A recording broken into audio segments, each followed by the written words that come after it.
John and Stan, you left the country around the time that we started publishing the Gupta leaks. That was for your safety. In this interview, you're still not identified. Do you see a time when you'll be ready to tell the world who you are? I think we do see the time when we'll be identified and we'll tell the world who we are. It will come not now, but let's see how we go. John? Yeah, we do feel the same way. As you know, that one is one. What we think come back. But for now, we still would like to remain anonymous. Of course, leaving home in a hurry like both of you did, and leaving behind careers can be very, very disruptive. Without giving away where you've been, can you give us an idea of a whistleblower's life on the run? Sometimes leaving home, we know that leaving home can be quite dramatic and traumatic as well. But in our case it was quite quick. We had to get away. And from time to time when you're away out the country, you kind of think, why did I do this? But you know why you did it. John, I think in your case, there was possibly slightly less disruption because you had another place to go to, at least for a while. How has it been? Your life, your thoughts are where you used to be. Suddenly taken away. The world was too hard, still is destructive for me. I can just add to it. Not living at home is quite an experience, and it's been quite some time that I've not had it, and I do look forward soon to being back home again. You've been quite the nomad. A nomad, traveling, worried, concerned, but yeah, job done.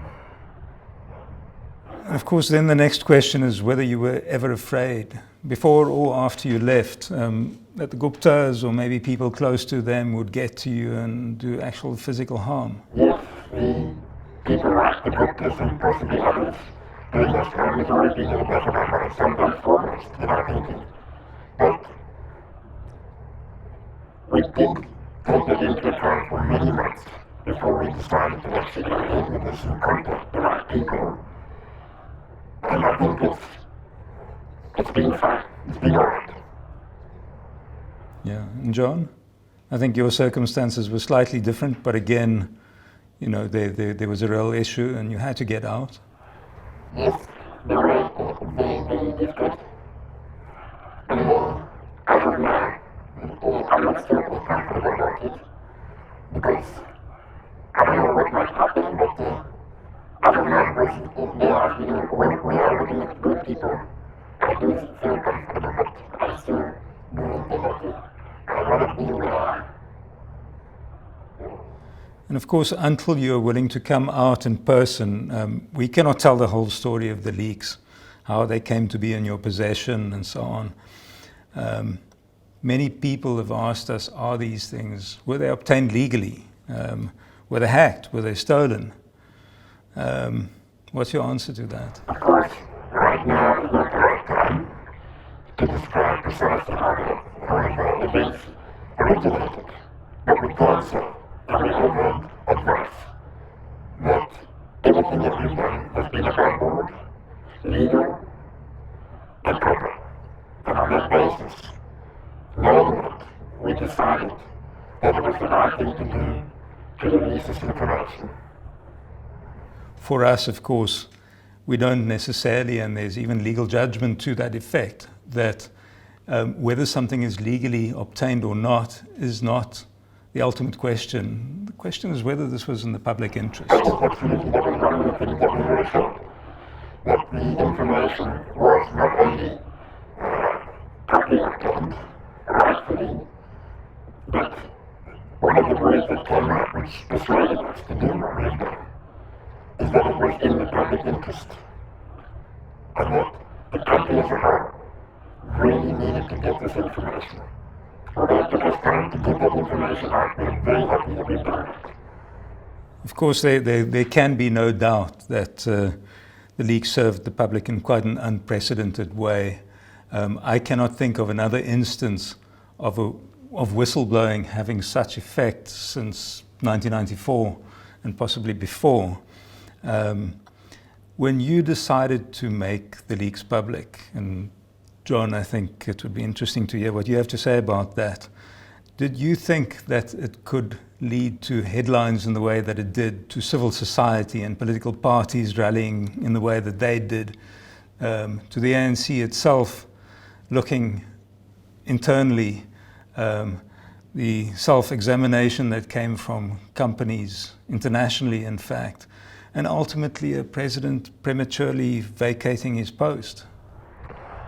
Yes, we did. And the one that really motivated us was to say why we did it for the interest of the community. It was not for our interest, but it was for the interest of the community to discover and begin the right and the wrong. Would you ever have imagined, Stan, that anything like this could have come about because of one small little decision, agonizing as it may have been, that the two of you took? Well, the decision wasn't actually small, it was kind of a large decision. It wasn't done with any political agenda in our minds, because we're not politically informed whatsoever. It's a matter of right and wrong. It's a matter of necessity for people to see and to be given information that can help them. And the system of that is what they choose. For them to do exactly what they would like to with that information. But yes, I don't think I could imagine what might have happened. Certainly, the former president was not in our mind at all, at any time. If that was the consequence, and right is taken out of from wrong, then that's fine. But the idea of arbitrary president in that kind of sense, no way, we're not in that position, we're just regular South Africans. In our experience, there's been many more whistleblowers coming forward.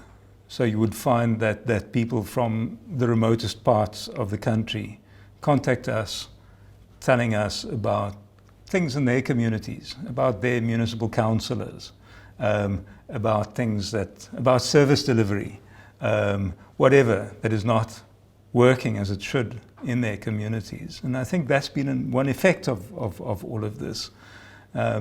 Possibly something that you can pat yourself on the back for. I guess I can remember that you guys, the journalists, one of the very early requests that we made without requiring it was that it was essential that the message got out. And if we always realized which I think we've been told this is what we are, we didn't think of it in that sense, but it's a good thing. What we've done is a good thing. It's conscience and right and wrong has driven us to make the decision to be where we are today.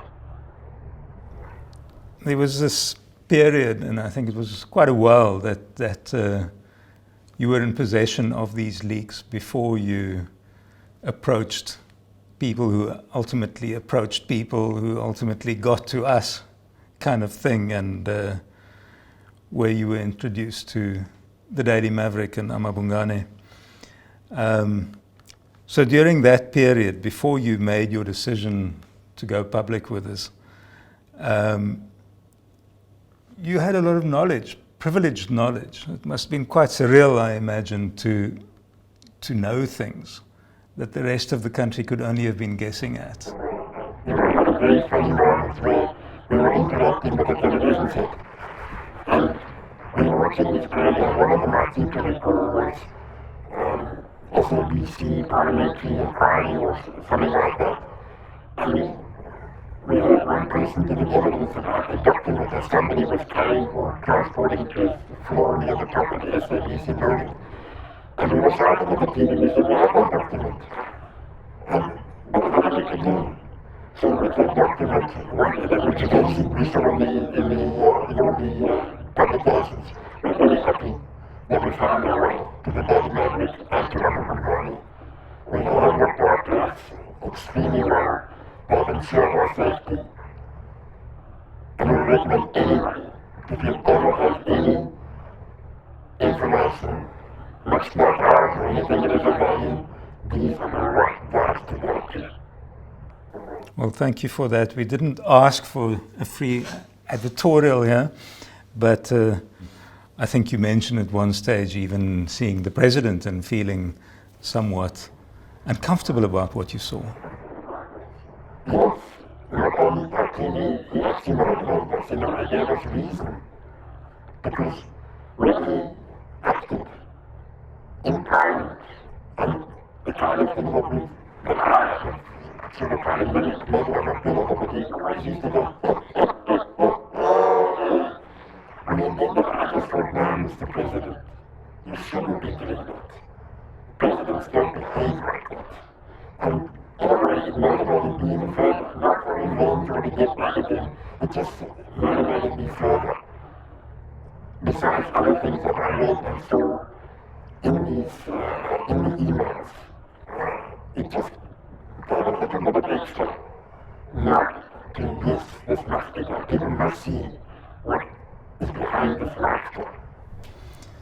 So there was, as we say, this gulf between the one reality and the real reality that you saw. John, why did you do it? Was not for the baseball interest, it was for the baseball community to see how they feel.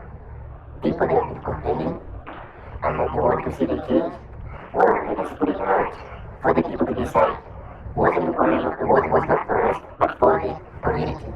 And now that you've been there and done that, do you have any advice for other would-be whistleblowers? Yes, think carefully. Your safety, and honestly, you really need to know where to go. And that was one of our single biggest problems. And the only advice that I can give to any potential whistleblowers is choose the right people. Of course, there's risk. One never knows until you try it. I suppose maybe you're quite right. But before you attempt to do anything, what you need to do is to find the right protection. If you see that there is no protection, even if you might be doing the right thing, what's the point of doing it? Because whatever might, you might just get all destructive in your life. Because most of the people in the community, they are very few people, but they would love to see what you are doing. Whether if they want to do the good thing, most people they don't like it. And when they do the bad things, they follow you. Right, so the best laid plans often come to naught, and as it happened, there were events beyond your and our control that caused you to have to get out of the country much earlier than planned. Can you tell us about this feeling of suddenly having to roll up a life when you had thought maybe you're doing it in X amount of time and now you have to do it immediately, and people are telling you you need security and you need to leave loved ones behind at a time when you hadn't said your goodbyes properly, etc.? Yes, that's true. That did happen. We did leave much earlier than we had planned. But we did that. We managed it. It was, we realized we were in far greater danger at that particular point in time. And it was quite traumatic. You were reticent though. You were quite reticent at that stage. We were scared. We were very scared. But there were also things that tied you down. It's not easy to abandon your place where you live. But we started to, we saw it out. And in simple terms, mission accomplished. If I may just raise one more thing, there was like, but I first need to fix the gutters. And we said, the gutters really don't matter. The gutters, yeah, that's another story. There's so many tasks to do before one can go. But we managed. We did it better. For stuff, as I said before, was traumatic. And that is one of the things that were quite funny in a way, but yeah, we managed. And John, I think there were several members of your family who needed to be convinced to go, who needed to be gotten together and packed off out of the country.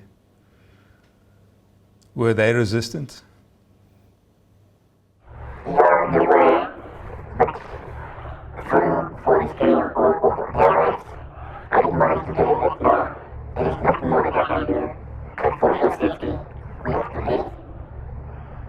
And we accepted to my decision that now we have to live. Though it was something that they didn't like it at all. And they still don't like it at all. Because one is one.